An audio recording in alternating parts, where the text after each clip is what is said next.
Praise the Lord. Minute with God's word. నేటి దిన వాగ్దానము. కీర్తనలు 71:11. నీ సన్నిధిలో నుండి నన్ను త్రోసివేయకుము, నీ పరిశుద్ధాత్మను నా యొద్ద నుండి తీసివేయకుము.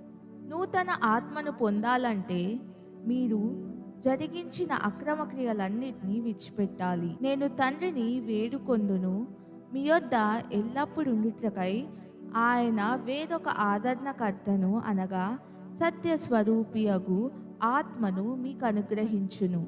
దేవుడు తన ఆత్మను మనలో ఉంచడం ద్వారా పరిశుద్ధాత్మునికి మన దేహం ఆలయంగా మారింది.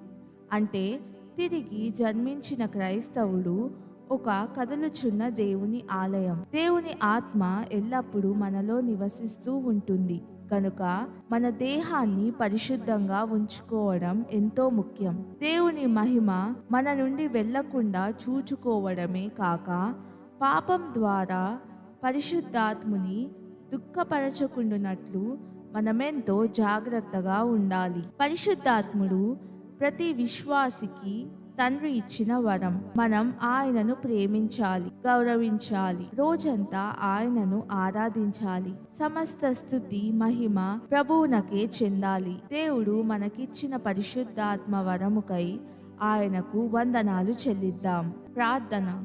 పరిశుద్ధాత్ముడా, నా దేహాన్ని నీకు ఆలయంగా ఎన్నుకున్నందుకు నీకు వందనాలు. నా మాటల ద్వారా, ఆలోచన ద్వారా నిన్ను మహిమపరచునట్లు, పరిశుద్ధ జీవితం జీవించునట్లు నాకు సహాయం చేయుము. ప్రియుడా, దేవుని పరిశుద్ధాత్ముడా, నా ప్రతి పనిలో మీరు నన్ను నడిపించండి. తండ్రి, నాలో నీ ఆత్మను నూతన పరిచినందుకు వందనములు. యేసు నామంలో ప్రార్థిస్తున్నాను తండ్రి.